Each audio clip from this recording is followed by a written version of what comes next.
Today, we have just a couple of segments for you. We have a couple of election, updates and a bit of a report from Pfizer. A little bit more coming right up.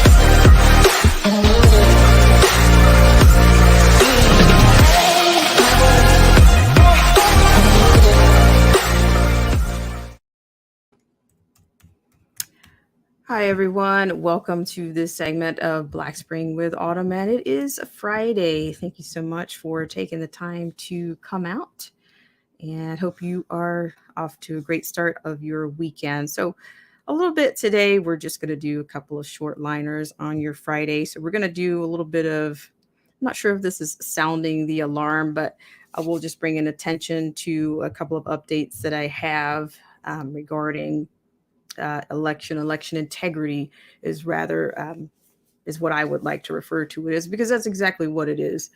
And we'll get into a little bit of an update. It looks like from Pfizer.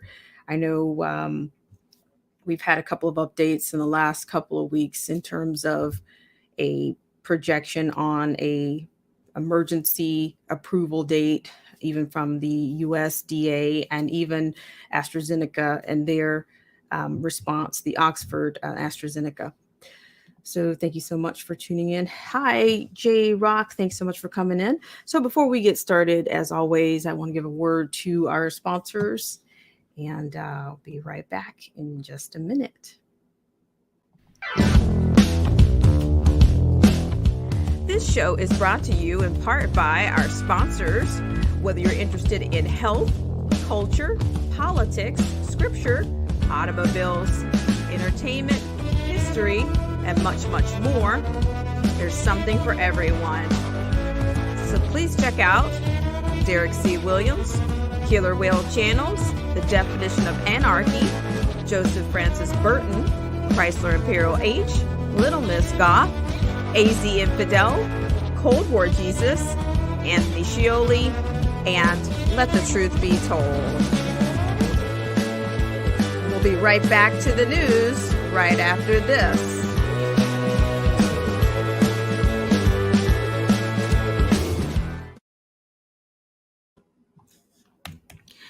Thank you so much once again for coming in to your Friday flash stream with Black Spring with Autumn. Thank you so much for coming in, or for those of you that are considering coming in. If you're not quite decided, I mean, of course you have choices out there. So I always thank you for considering coming in to Black Spring with Autumn. So I want to get right to it, because I think some of this information, I mean, depending on where you're, where you are at this time, you may find some of this stunning or shocking, or maybe not. But I'm going to bring you our first story, and it's going to come from the Election Integrity Project. So I thank you guys so much for tuning in and for joining me on this segment. So what we have, this is actually coming from the Election Integrity Project at Nevada. That's LLC, and their slogan here is "Every lawfully cast vote accurately counted." So what we have here is a bit of a citizens incident statement. So this is their press release that I have to share with you right now. Is what you see before you, and this has been a developing story that I've had, but I wanted it to unfold a little bit before giving any type of assertion on where things stand. So what you see in front of you is you see the press release that says, update, that over 2,400 Californians now suspected of voting in Nevada's election. The watchdog group claims that 2,410 Nevada voters who later registered to vote in California appear to have voted unlawfully in Nevada's November 3rd election. Now, according to this, December 2nd, 2020 in Reno, Nevada, Election Integrity Project, Nevada EIPNV, the tag, has found 2,410 persons who are registered to vote in Nevada, subsequently registered in California, but voted in Nevada's November 3rd election. The EPNV had previously reported that 1,411 such voters. An expanded analysis matching mailing addresses and phone numbers found approximately 1,000 more suspect voters. To lawfully vote in Nevada, one must continuously reside in the state and one's county for 30 days and one's precinct 10 days preceding Election Day, NRS 293.485. Federal law allows persons to vote in their old state if they have moved within 30 days of the election. These findings will be submitted to the Secretaries of State in both Nevada and California. The approximate U.S. attorneys will be notified. There are 2,410 Nevada registrants who closely match a California registrants on first, middle, and last name and date of birth. Common names, which might be coincidences, are excluded. Of these, 491 have a California mailing address that match their Nevada residence address. 400 have the same phone number in both their California and Nevada records, and 46 have both a matching address and phone number. These registrants' California voter registration dates are later than their Nevada registration dates, indicating all 2,410 now reside in California. The California registration dates are 90 plus days prior to the November 3rd election, indicating the voters are not lawfully eligible to vote in Nevada. As of November 24th, Nevada's official histories of counted votes show, despite their apparent residency in California, 1,390 voted by mail. 710 voted early, 224 voted at the polls on Election Day, and 86 voted provisionally and were counted. Of the 2,410 suspect voters, 615 had not previously voted in Nevada, though were registered. The number of suspects voted by district can be found here. There's a link there. It is being determined whether these persons also live in California. The EIP&V further identified 97 Nevada registrants who voted in the November 3rd election, though they are documented as having moved from their registration address or having never lived there. These findings were documented via canvasser interviews of current residents at the registration addresses.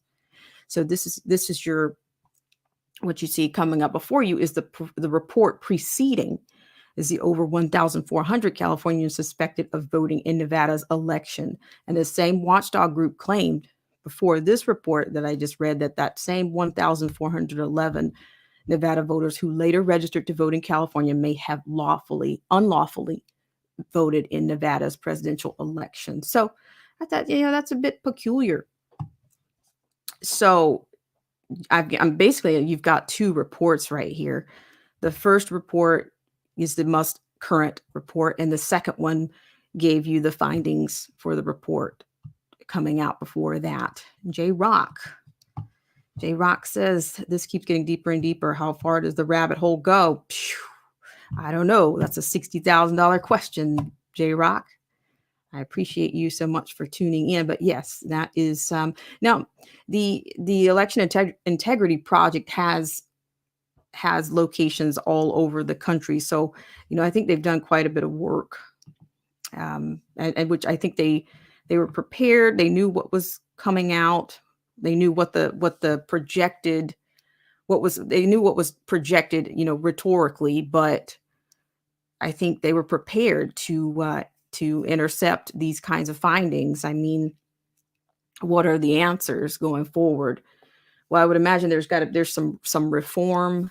I've said this before, you can't clean corruption with corruption. So I would think they would, you can do all the think tanks that you want, but if you're dealing with, you're just piling on with mounds and mounds of corruption, I don't see, if the people that are working these posts are compromised, then I don't know. Do you have a chance? I mean, do you stand a chance at any kind of integrity? And of course, people have talked about they've talked about the voter ID, and I just I don't have all the answers, and I would imagine that maybe some people think that they do, and who knows what will happen. But I do think that the accountability has been so low that, many people have kind of lost faith in the system. And that's also going to affect, I think that's going to affect going forward how many people participate in our elections. Because to me, if there is no integrity, then everybody loses, right? If we're playing games, then if we're playing games with integrity, then we've all lost. And I make no apologies about that. Full stop. But just going forward, I mean, I will say they did their homework for sure. They even talked about this. I mean, like every state has one. I'll just take you to their website. And actually, I have an actual blog that you can kind of chart if you're interested in actually charting the cases that have been filed. I keep hearing this double-digit number above 30 in all of these hearings or at these state assembly hearings, or I keep hearing that these numbers that they're saying that the administration has filed, or the Trump team has filed. But then when I look at the blog, it's accurate that no, they have not filed that many suits. So, what is truth anymore? It just seems everything is the double speak, and the media is so disingenuous. I just don't know how anyone can. It's hard to vet the sources and what's going on here. But what I will do is you can probably check out your own election integrity project for your own respective states. And I meant to put that out earlier, but I didn't get it out. I mean, like I said, we all had an indication, a notion that something was going to go awry with this whole situation, but I guess that no one knew how bad it would be. They didn't know to what extent, and it's pretty blatant overall. So I will go on. I'll show you the actual blog, and then we'll go on to the next liner. This is just going to be a quick. But see, that's the thing. I think there are people in this country that actually believe that they are above the law. And I do think that that's more consistent with an elite status. You've got tons of elite. Are they getting a slap on the wrist? I don't even think they're getting a slap on the wrist anymore. I think for the people that what we've seen so far, we've seen a ton of hearings. We've seen a lot of political theater, and we've seen these kinds of, you'll get a powder keg, and then it just kind of it just evaporates. There is no actual they're not being brought to justice. They're not being transformed. We're not seeing any of that. So I don't know. To me, it's not sustainable. And I think many people are tired of it. I do think that the two-party system, I think that it's way out of touch. And I just think it's been so heavily infiltrated. It's been so heavily infiltrated that I don't think that I don't know why a lot of people are just so clingy. They cling on to every word. They cling on to everything. And it's really quite sad. It's I'm not advocating for, I'm not a Marxist, and I'm not advocating for that ideology, but I do think that there's so much reform, and there's so many people that blatantly disregard the law, that what can you do? I mean, it's lawless. We get further and further away.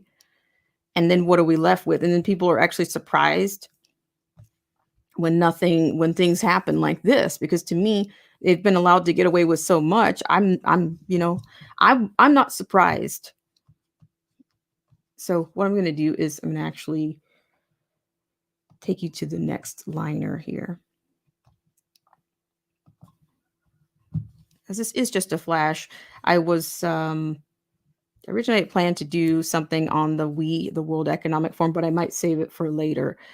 But we hear from the elite all the time, and we have people parroting the elite boardroom to the down here with the regular people. And it just, I think it's lost in translation that people even bother to parrot what they're talking about, because it's like a family that you're not a part of. It's, you can talk, you can parrot boardroom talk and boardroom plans, but it's a family that you're not. It's like where do you rank in this elite scheme?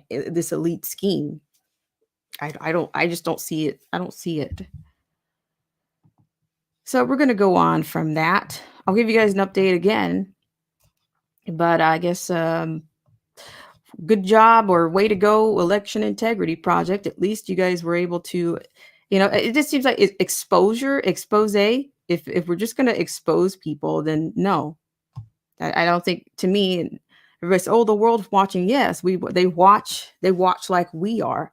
They watch just like we're watching, but they don't see anything happening. We see a whole lot of stories and that just evaporate and with no action. So without further ado, I want to take you to another blog so we can get into a little bit of the blog site. Thank you so much for tuning in. I really appreciate you guys for all that you do. And I will tell you that this whole the level of censorship, I think that is becoming a greater concern. So I'm looking into some other options for this show as well, because we think that, of course, is the more that comes to the light, I think the less voices they're going to have on platforms like this. And I don't think that's new. I just think that it's relevant to where we are and to the confluence of election fraud and what's to be proven as fraud and the whole nine.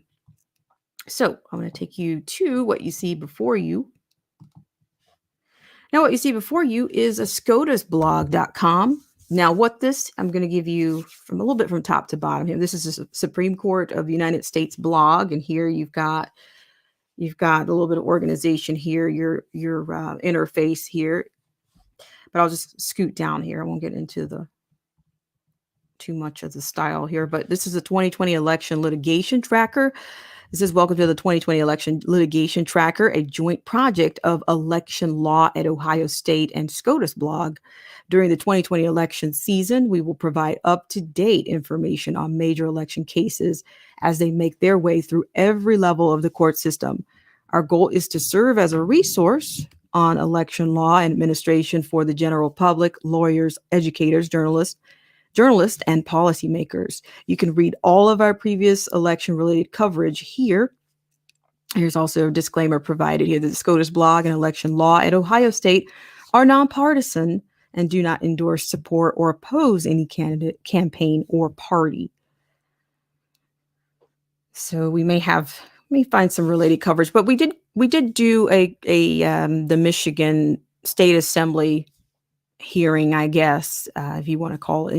Everyone, oh, well, it's not under oath, and they're all sweating, and the narrative has changed, but we'll see what happens. So according to this, the election cases we're watching. So you have here the case page. They have a case page specifically for Pennsylvania Democratic Party versus Bukvar. They give you the issue here. You have an issue column, and then you have the court in which the case is, I guess, the jurisdiction of the case. And then next you have a Holtz versus Hollins. You have a Carson versus Simmon. The first of the Holtz versus Hollins is a U.S. Court of Appeals for the Fifth Circuit Court. And the next one on the Carson versus Simmon, you have a U.S. Court of Appeals for the Eighth Circuit. So these are some of the lower courts that you can explore those at those levels. And that's interesting that they provided something like this. Hi, Chrysler Imperial H. Thanks so much for coming in. I really appreciate it. It's nice to see you as always. Thank you so much for coming in.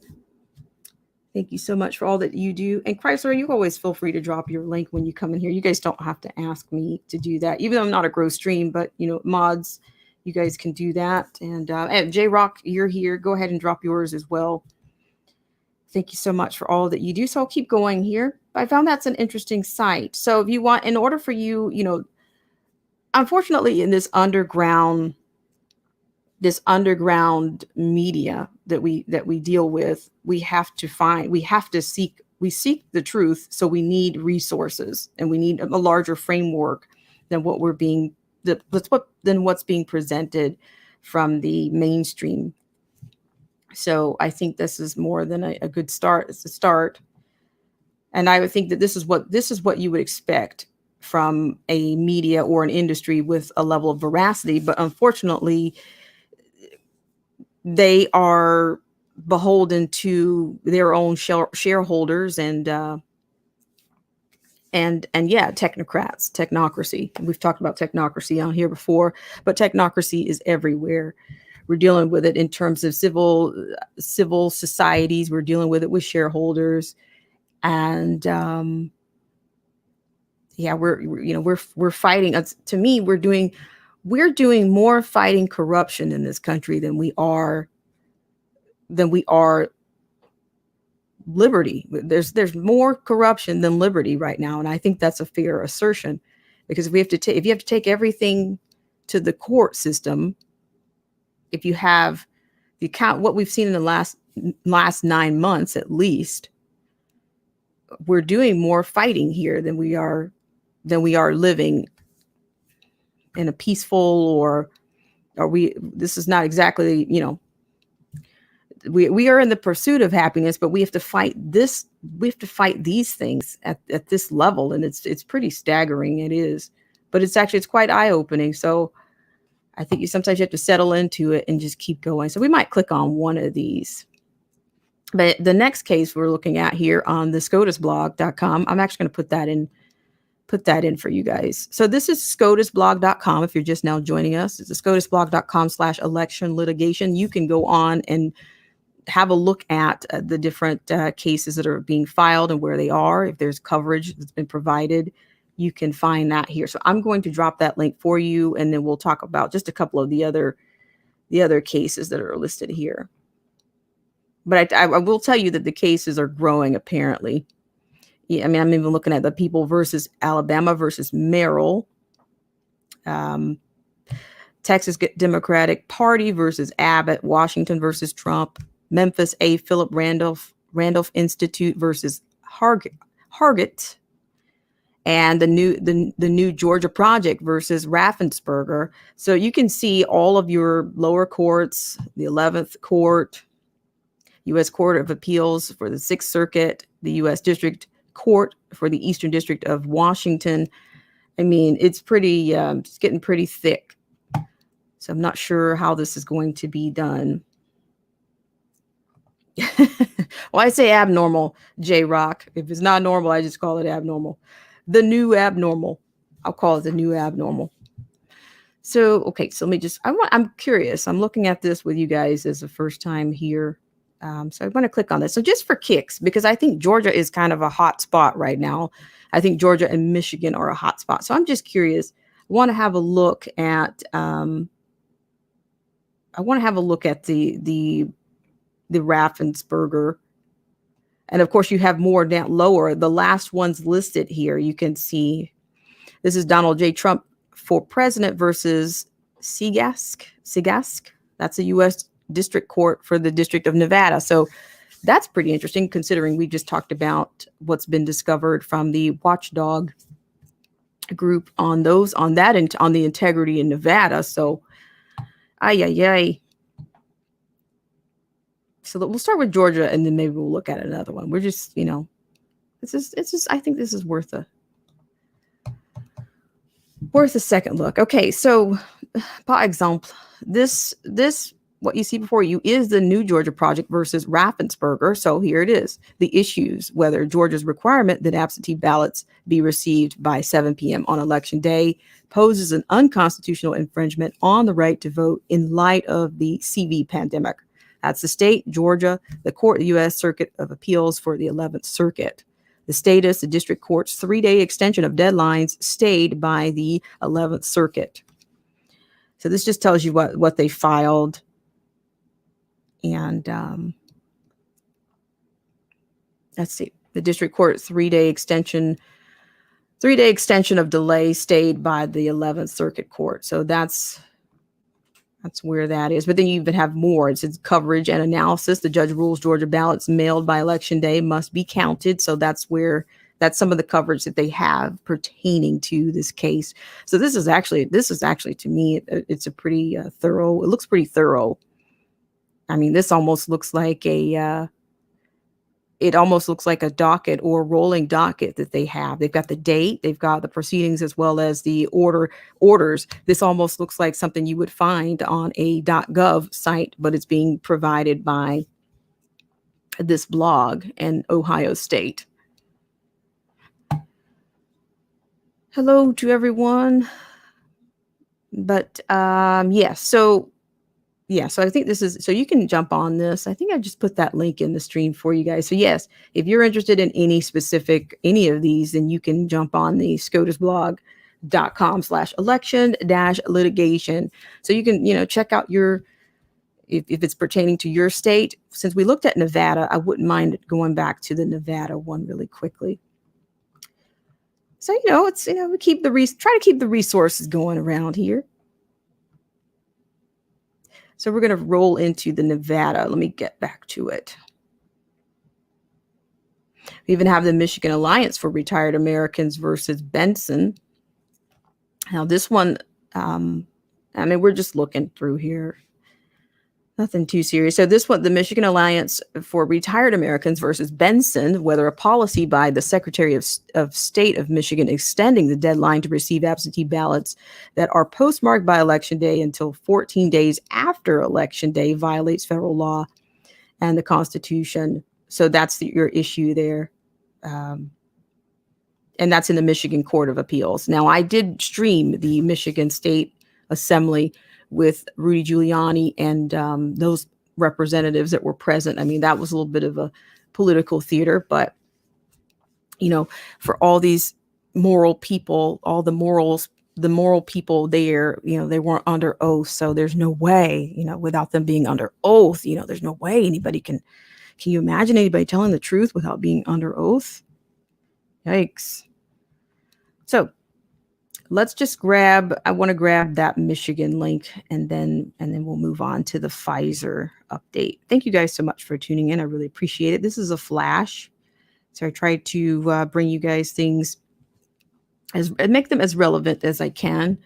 And I try to do my diligence on the sources.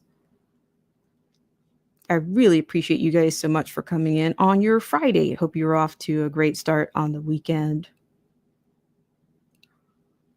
So it's funny. I was just on, which I don't see 40 cases here. I mean, I could count them, but I don't see 40. I don't see 39 cases. And I don't see 40 cases. In fact, I don't even see half. If I count them up, I don't think I'd be up to half of that many cases. So that's another talking point or loop. They kind of get into loops and propaganda and trying to spin the narrative. And, that's just what we're working with. I really don't know how. Okay. So here, this is Donald J. Trump for president versus Sigaysk. So we'll click on that one. And this is, the issue here is whether recent changes by the state legislature to Nevada's voting procedures, including, among other things, the expansion of voting by mail and a requirement that officials count ballots received up to 3 days after Election Day, violate federal election law and the 14th Amendment. So, and this court is this jurisdiction is the U.S. District Court for the District of Nevada. So we're going to click on that one. All right. So we gave you the premise here. This is the Donald J. Trump for president versus Sigaysk. Probably butchering that a bit, but so this is out of the state. The state is Nevada. The court is the U.S. District Court for the District of Nevada. The status is complaint dismissed by the district court. So this one has been dismissed. So, I mean, I guess maybe they should start to the register should start to read, I guess, maybe where they're going what's the next step. But however, this is still really good. So you've got coverage and analysis on the Nevada mail-in election law that prompts Trump campaign lawsuit. That's out of the Las Vegas Review-Journal. A judge dismisses Trump campaign's lawsuit over Nevada's expanded mail voting law. That's the Nevada Independent. So this is what your source here, the work that they've done. And in fact, this is to me, this database looks pretty thorough. So you can see here you have a bit of a rolling log, or a kind of a bit of a docket, if you will. You have a bit of a docket here, this blog. So August 4th, 2020, and it gives you the proceeding and the orders. It doesn't provide, status. I would like to see maybe some statuses on these, or, what we're a little bit more, but I'm sure this is still, who thought of this? This is actually pretty good. How's everybody doing? Thank you guys so much for tuning in. So this is a little bit investigative, but here you can see the amount of things that have been. The motion to dismiss the complaint was granted, and then the reply to the response, a motion to dismiss filed by Barbara Sigevsk. Response to the motion to dismiss filed. So you can see all of the activity that's there. And then even if you want to, looks like to the right, you can find out other things. Even at the top here, you have the merit cases, the petitions. You can see the statistics.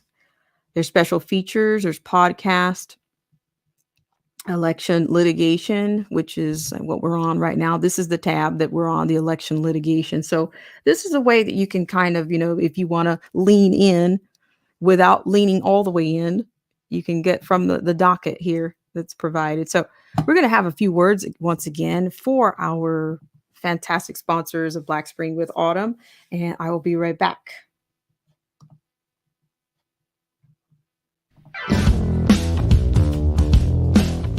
This show is brought to you in part by our sponsors. Whether you're interested in health, culture, politics, scripture, automobiles, entertainment, history, and much, much more, there's something for everyone. So please check out Derek C. Williams, Killer Whale Channels, The Definition of Anarchy, Joseph Francis Burton, Chrysler Imperial H, Little Miss Goth, AZ Infidel, Cold War Jesus, Anthony Scioli, and Let the Truth Be Told. We'll be right back to the news right after this.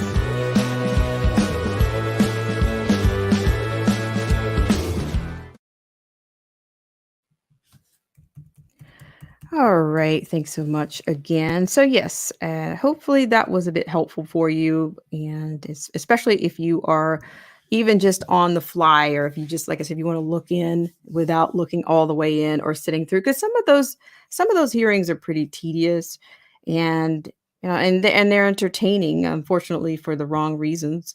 But you can see at least the posture of the representation, and then of course you can make a decision for yourself as to you can use your own sensibilities if you are able to review information or some level of coverage or footage for yourself. So I think that's the biggest advantage of looking into any of these items.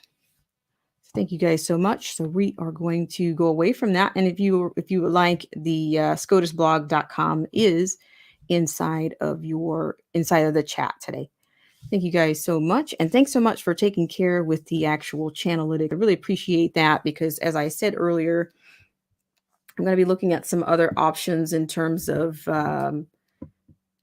dealing with some of this AI going forward, whether that means a website or whatever it means. I will keep you guys abreast of what's going on there. And also I'd like to have you guys check out the community tab as much as you can, because the community tab always has pertinent updates, and who knows, but we'll do what we can around here. And I appreciate you guys for hitting the like, the unlike, and even the throwing caution to the wind that I say, and sharing out the stream. It's all helpful. And thank you guys so much. So we're going to go over to the Pfizer report. And we're going to take this particular liner from Zero Hedge today. Thank you guys so much for being here, for taking the time. All right. So apparently, Pfizer CEO is, quote, not certain the vaccine will stop people from spreading the CV-19. So, all right. So what we have here is from zerohedge.com. And this is the Pfizer CEO. It says, quote, not certain, end quote, vaccine will stop people from spreading the CV-19. Now, this is by Tyler Durden. And it's also by Joseph Jankowski of the Planet Free Will. Now, just one day after the United Kingdom became the first Western nation to approve the inoculation, Pfizer CEO Albert Bourla says that he is, quote, not certain that the company's vaccine will prevent people from carrying and spreading the virus to others. In a Thursday night interview with NBC, the CEO expressed confidence in the ability to, quote, send vaccines within 24 hours, basically anywhere in the U.S., end quote, after receiving emergency use authorization from the Food and Drug Administration. But he remains unconfident in the vaccine's ability to be a silver bullet against people carrying and transmitting the CV-19. Thank you guys so much. And according to this, quote, even though I've had the protection, am I still able to transmit it to other people, end quote, the NBC Lester Holt asked, which Burla responded, quote, I think this is something that needs to be examined. We are not certain about that right now. So I will take you to the link that's corresponding here that's provided by Zero Hedge. I thank you guys so much for tuning in and for your patience as always. Okay, so I'm going to click on here and maybe we may have some bites or some audio for you. It's nice to, hear it from the horse's mouth, so to speak. Okay, so what you have was, according to this, I think you guys can see this. This is a tweet. The NBC News PR. Now, this is not my vetted source, but we have to keep an eye on what's going on either side. We have to look at everything. Okay, so the NBC News PR on whether someone can still transmit the virus after vaccination, the Pfizer chairman and CEO, Dr. Albert Bourla, tells at Lester Holt, NBC, quote, I think this is something that needs to be examined. We are not certain about that right now with what we know, end quote. Now that's apparently from hashtag Dateline. So we'll keep going here. It says last month, the Pfizer announced that its vaccine developed alongside BioNTech provided over 90% in giving immunity. Although the statistic on its face sounds remarkable, researchers have warned that the clinical trials did not assess whether the vaccine can prevent the virus from spreading. That might be important, right? Quote, we have no knowledge about whether it prevents you from actually acquiring the infection at all, end quote. Dr. Larry Corey, a virologist at the Fred Hutchinson Cancer Research Center, told Business Insider. The FDA is expected to make a decision on emergency use authorization as soon as December 10th. So yes, we did talk about that, as well as we talked about the Oxford AstraZeneca trailing in their actual release, because we talked about the price point between the different companies, whether it was BioNTech, Pfizer, or AstraZeneca. And I think it looks like the price point of AstraZeneca was going to be most economical for some of the less economically developed or stable nations. So I think Pfizer and Moderna and BioNTech, I think looks like the price point is a little bit higher on those. But according to this, Moncef Slaoui, Yikes, I'm getting that wrong, I'm pretty sure. The top advisor on the U.S. government's Operation Warp Speed predicted on Wednesday that more than 100 million Americans would be vaccinated against the CV-19 within the next 100 days. Considering the lack of confidence from not only the Pfizer CEO, but also researchers in the field about the potential inability of a vaccine to prevent infections and spread of the virus, it will remain to be seen how many people actually take the jab. A poll from STAT and the Harris poll showed in November that 6 in 10 Americans said they are somewhat or very likely to get a CV-19 vaccine, if doing so would lower the risk of becoming infected by about half. Polls out of the UK show that some 67% of people say that they are likely, end quote, or, quote, very likely, end quote, to receive the vaccine if it were voluntary. However, if the shot was to be made compulsory, this figure fell to 65%. The UK is expected to begin giving Pfizer shot to a portion of the population next week. So there you go. If you are tracking that. Hi everyone. Looks like I have some people joining us here. Thank you guys so much for coming in. And I just want to give a hello to David Singleton. How are you? And Joseph Francis Burton. Thank you so much. I'm going to read your comment here from David Singleton. He says vaccines were developed based on data posted online by the Chinese. LOL. They're not even dealing with the virus. Okay. And from Joseph Francis Burton, he says, true, I believe these vaccines are only developed, tested, and approved based on effectiveness and safety. This is probably true of any vaccine. So I thank you guys so much for coming in. So yeah, so that's what I have gleaned from this week's update. So we'll see on the 10th.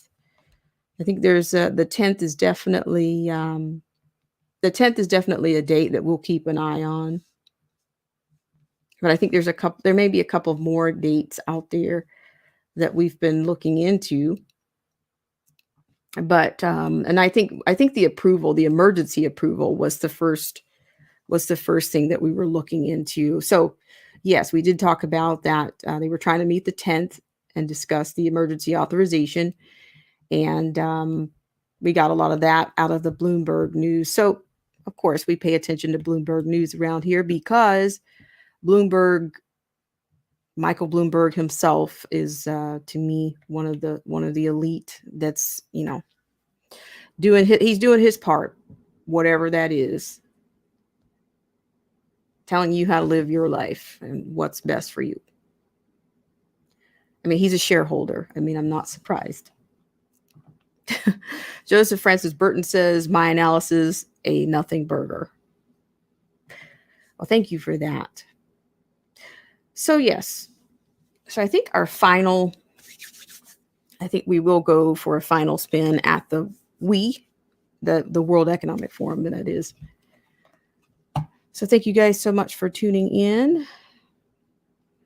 And this next story, I have one more comment. Looks like one more comment before we go. David Singleton says they can't even prove it can spread person to person. It's all guessing. Thank you so much for that. So yes, so we're going to go on over to the World Economic Forum and we will close out this stream. So just to recap on where we've been so far, we started out this segment with an election integrity project and a press release that updated that over 2,400 Californians now suspected voting in Nevada's election, and that the watchdog group claims that the 2,410 Nevada voters who later registered to vote in California appear to have voted unlawfully in Nevada's November 3rd election. Also, I've provided a SCOTUS blog, which is it's a bit of a blog that's dealing with many issues, but the election litigation is there. And it's providing you with a bit of a rolling docket and a bit of the status something that you might find on a .gov site, but they've taken it upon themselves in connection with Ohio. This is an Ohio nonprofit or LLC that has developed this actual SCOTUS blog. So you have your Supreme Court cases there, petitions, your statistics, special features. There's even podcasts there, and there's the merit cases are there. So as I said, lean in if you dare, and just to see where we are. I mean, I just gave you guys some information on Michigan as well as Nevada. And we also streamed the Michigan State Assembly a couple of days ago. And there just seems to be more that's coming out. The pile on is there. So with the pile on, with the pile getting as high as it is, the narrative and the rhetoric has changed, of course. So we'll see what happens with that. Okay, so I'm going to go ahead and go for our final segment on this segment of Black Spring with Autumn. So we're going to talk just a little bit. We've got a few buzzwords that are coming out of WEC, and that's corruption. Imagine that, and good governance. So I got a couple of sound bites that you might get to see those for yourself here, and so we'll go into that. And we'll talk about, I'll give you a bit of my summation or my assertion on this, and then we'll close out this segment, and you guys can get back to your weekend and everything and all the great things that you have access to. Yeah, I think that's fair. Thanks so much, guys, for coming in, and thanks so much for helping out with the AI, and also it all helps, everything you guys do, whether you're coming in and just hitting a like button or an unlike button or daring to share. It's all very helpful in this game. And I did mention earlier that I think there will be a newsletter that may come out first, but I'm thinking that there's going to be a newsletter as well as an actual website so that this platform can survive beyond whatever they have in mind. So we're going to go ahead and take you over to the story. And what our liner today comes from the worldeconomicforum.org. 3 ways to fight corruption and restore trust in leadership. Imagine that. How are we going to do that? All right. So we're going to take you there. Thank you guys so much for being here. We're going to get in and out. All right, so what you see before you is 3 ways to fight corruption and restore trust in leadership.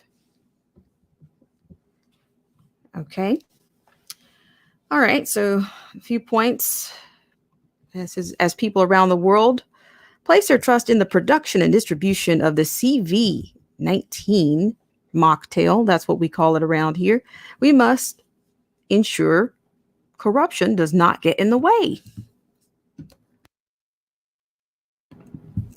Not only is calling on leaders to champion a culture of integrity and good governance, the right thing to do, but it will also ensure that our global recovery efforts are not deviated by corruption. Here are 3 ways to overhaul our approach to combating corruption. All right, as we identify the paths necessary to come out of the compounded CV-19 crisis and prepare the conditions for a much-needed great reset, we must also keep the focus on long-standing challenges that will affect this recovery, most notably the fight against corruption and the search for greater trust and integrity in institutions across social, economic, and political systems. We have a unique window of opportunity. Here it is. There's your other buzzword, window of opportunity, to get recovery right and create a sustainable society if we put good governance, transparency, accountability at the heart of all efforts and realize, quote, stakeholder capitalism, end quote, an economy that serves the interest of all. 1. Technology has emerged as one of the greatest allies of transparency and a critical tool against corruption. Now that's coming from Borg, Brend, and Pedro Gabriel Gomez Pansado. That's a tweet. Having an uneven playing field impedes economic growth, contributes to social inequality, and obstructs innovation, among many other negative effects. It is estimated that the annual cost of corruption at a global level amount to $3.6 trillion. About $1 trillion of that is paid in bribes every year. These amounts can dilute the impact of approximately $10 trillion that has been pledged, and it's starting to be deployed as part of the recovery and stimulus packages. Now, I would imagine that these funds they're referring to are coming from the UN, with the U.S. coming out of the WHO organization. I think that was a goal that they had, and I think that's where they are on that. I think that was a goal that was set shortly after that. And of course, you had, the celebrities of Hollywood. They contributed with their One World concert, something of that ilk. But yeah. But this is not only a story of money. In many cases, the loss of lives can be traced to corruption. Some estimates indicate that about $500 billion of healthcare expenditure is lost to corruption every year. This has an impact on the production and procurement of medicines and medical equipment, jeopardizing their timely delivery where they are most needed. As everyone around the world places their trust and hopes in production and distribution of a vaccine to defeat the pandemic, we need an effective approach to make sure corruption does not get in the way of an equitable distribution of vaccines. We must double down on our efforts individually, certainly, but we should not forget that this is a collective challenge. We can move the needle and achieve scale only if we work together. So this corruption that they're talking about, we'll figure out. I'm sure we'll find out what exactly. Thanks so much, David Singleton. I just want to come up for a little bit of air there. A little bit wordy, but that's what I expect. So they give you 3 actions here.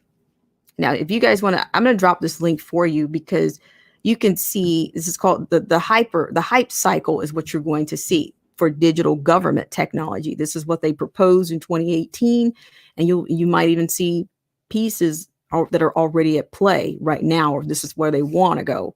So 1, here are the 3 actions that can make a difference in overhauling our anti-corruption approach. 1, to scale up the deployment of technologies. Technology has emerged as one of the greatest allies of transparency and a critical tool against corruption. 3 technologies in particular stand out for delivering value for businesses and governments to safeguard the primary points of vulnerability: blockchain, big data analytics, and artificial intelligence, our friend AI. Advanced analytics and AI generate insight that can be used to better deter, detect, and reveal corruption. According to Gartner, data analytics is reaching its, quote, slope of enlightenment. So this is a hype cycle. I'm going to drop this for you guys because you can see the different points in which and what's covered in this whole slope. It's actually pretty interesting because you kind of have to get the terminology in here, I think, to kind of put some of these concepts together. But it's a digital government. I mean, that's going to be a lot of AI. Like, I would imagine Big Brother is what I get from that. In the case of blockchain, the World Economic Forum partnered with the Inter-American Development Bank and the Columbia Inspector General's Office to develop a very comprehensive study tackling how blockchain technology can be used to fight public sector corruption and public procurement processes. This study clearly confirmed the value of blockchain for increasing transparency and accountability in public procurement. Other opportunities are currently being explored by the Center for the Fourth Industrial Revolution, where we heard that before, in the PACI Tech for Integrity platform. All right. The second thing that they propose, ensure the ESG includes good governance. There it is. Good governance again. The climate emergency has resulted in a lot of attention on the environmental element of ESG. That's environmental, social, and governance. That's the ESG reporting. Yet the G must be treated with a sense of urgency and priority as well. Without effective governance, we may fall short on the delivery of everything else. Let's remember Enron and the 2008 financial crisis. Just last September at the Sustainable Development Impact Summit, the World Economic Forum released a set of universal ESG metrics for business reporting. These 21 core metrics and 35 expanded metrics are organized across 4 pillars: governance, planet, people, and prosperity, and serve as a roadmap for aligning business performance with stakeholder interest. Under governance, anti-corruption represents one of the core metrics for reporting sustainable value creation. As you know, quote, what gets measured gets done, end quote. We believe these metrics will be key to achieving the SDGs. Investing more efforts on the G, that's governance, piece helps build a solid integrity culture, which is one of the foundations of fighting corruption. So for the final one, think systematically and work collectively. It is great and necessary that organizations work internally and on their own, and they should continue to do so. But these issues are too complex, interrelated, without boundaries, and the scale and the impact required cannot be achieved by a single organization or stakeholder group. Through its Global Future Council, GFC, on Transparency and Anti-Corruption, PACI, accelerated the implementation of Agenda for Business Integrity, a 4-pillar framework formulated by experts from different sectors that sets a tone for businesses on how to improve integrity. PACI is leading on collective action initiatives, for example, on enlisting gatekeepers in the fight against illicit financial flows. In collaboration with the GFC, the UNODC, World Bank STAR Initiative, and professional gatekeepers, PACI is currently developing a, quote, unifying framework, end quote, of practices and policies, which aims to coordinate and harmonize gatekeepers' response to illicit financial flows. So those are pretty, they stand out. You got environmental, social governance, good governance, and thinking systematically and working collectively, right? Throw the baby out with the bathwater, right? And start all over. With who benefiting at the top? Hello. Hi, afternoon, Melinda Ann Burns. Thanks so much. Yes, absolument. Yes, she says lots of techno terms for lying, cheating, and stealing from the people. I couldn't have said it better myself. Thank you so much for that. So what I will do, I have a clip for you guys. And I did this. This is a clip that I did earlier this year. And you get to hear somebody else that you get to hear from the mayor of Chicago. You get to hear her ideas on good governance. So we're going to bring that to you exclusively here on Black Spring with Autumn. I appreciate you guys so much for all that you do. And just give me 1 second and I'll bring that right up for you. Actually, we'll have a word for our sponsors and I'll be right back.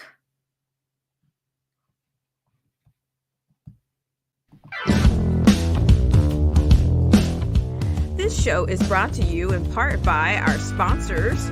Whether you're interested in health, culture, politics, scripture, automobiles, entertainment, history, and much, much more, there's something for everyone. So please check out Derek C. Williams, Killer Whale Channels, The Definition of Anarchy, Joseph Francis Burton, Chrysler Imperial H, Little Miss Goth, AZ Infidel, Cold War Jesus, Anthony Scioli, and Let the Truth Be Told. We'll be right back to the news right after this.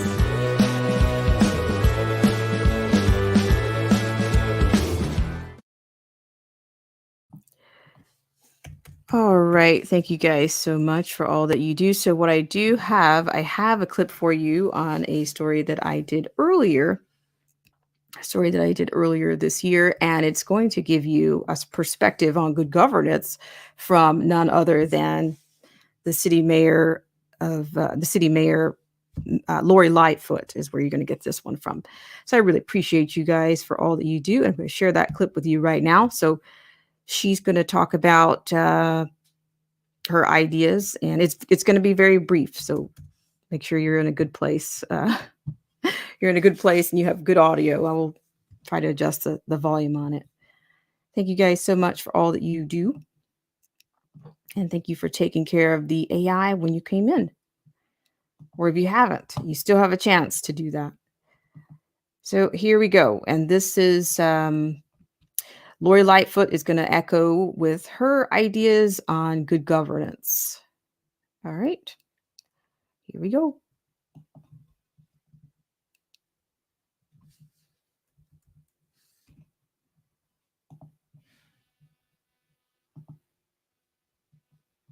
Uh-oh.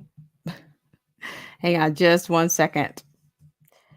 It's a technical difficulty there. I'll get it together for you just 1 second here.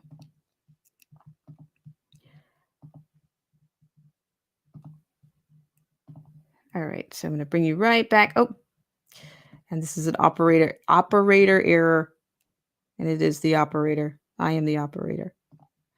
All right, so here we are. Thanks so much, guys, for your patience and for joining me on this segment of Black Spring with Autumn.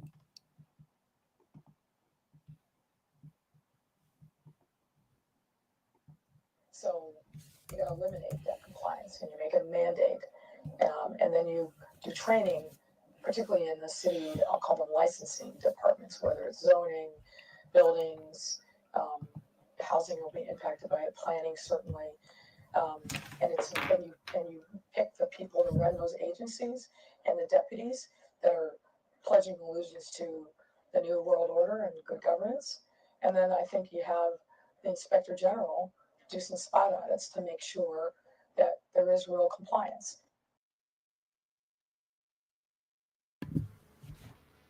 Okay, now this was Lori Lightfoot coming into her position, and I'm going to play that clip one more time. And yes, I'm going to play the clip one more time, and these were her approaches entering her position. So just one more time, and then we will wrap up this segment. I thank you guys so much for all that you do and helping us stay in the fight around here. And as I said earlier, I will continue to give you guys updates on what we're doing about staying in the fight. So for the conspiracy theorist or those that are fearful of the conspiracies, these are their words, and they don't fall on deaf ears. They really don't. So I thank you so much again. City near you. I'd like to thank everybody for joining me on this segment of Black Spring with Autumn.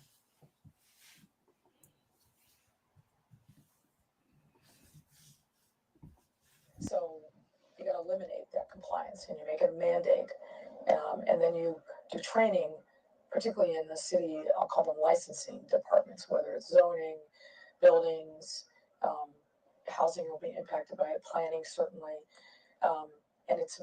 and you pick the people to run those agencies and the deputies that are pledging allegiance to the new world order and good governance, and then I think you have the inspector general do some spot audits to make sure that there is real compliance.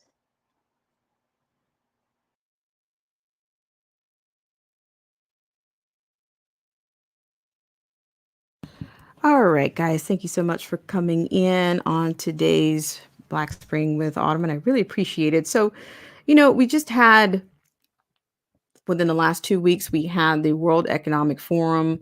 We had John Kerry that made an appearance at the World Economic Forum, and of course, he's rubbing shoulders and making assurances on what an actual Biden administration would look like, as well as you heard from Hillary Clinton, and you also heard from Michael Bloomberg with the Bloomberg New Economy Forum. So there's tons that are coming out.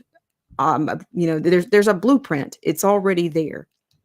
And, like I said, they moved the goalpost. You might go from NWO to Great Reset. Now we're dealing with, you've got the brain of Klaus Schwab, giving you spelling things out with the fourth industrial revolution, which I call 4IR around here. So I really appreciate it that you guys came in today on your Friday. So I hope you guys have a great weekend, and thank you so much for all that you do. So check out any of the links that are in the stream. And actually, I did an actual, we had a video with, from Del Tackett's perspective on socialism. Actually, it was intersectionality. So, and to me, it's just another it's just a sprout or a spur on Marxism. I mean, it's just, there's tons of tons of subcategories that you could go in there. And that was a great article there. But yeah, check out the video on that, and check out one of the brains of that and the intersectionality, which would be Kim Crenshaw, and you'll see the landscape of her background, and you'll see all of that. So that's in a video that's been released on today. And also check out the SCOTUS blog if you want to lean in on some of the on what's on the docket and what cases are in court right now in terms of the election integrity. And check out the election integrity in a state near you. You may have your own chapter there. So I appreciate you guys so much. Just want to give a shout out to everybody in the stream. David Singleton says they still call the NWO a conspiracy theory. Lol. Melinda says NWO compliance, not in my lifetime. She's been paid off. She should use that extra money to get some good mental health care. And Anthony, hello, warm hello to you. Anthony Chacon says China and UN want New World Order.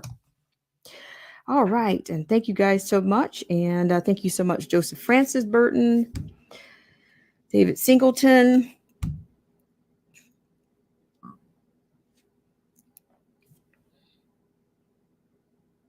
J Rock, as well as Chrysler Imperial H. Thank you guys so much for coming in.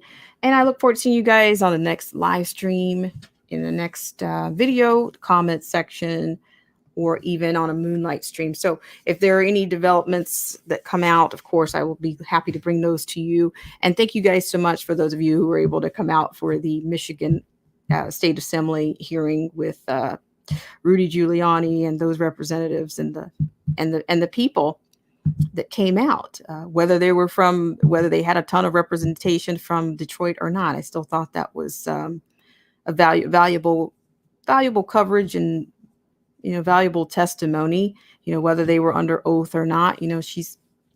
That's the counter argument that they're coming with, that you're not under oath, so you can't. There's no way to tell the truth if you're not under oath, I guess. So I thank you guys again. Thank you so much. I appreciate it, guys. Have a great weekend, and I look forward to seeing you guys around. Thank you, Melinda Ann Burns. Blessings to you. Blessings to all.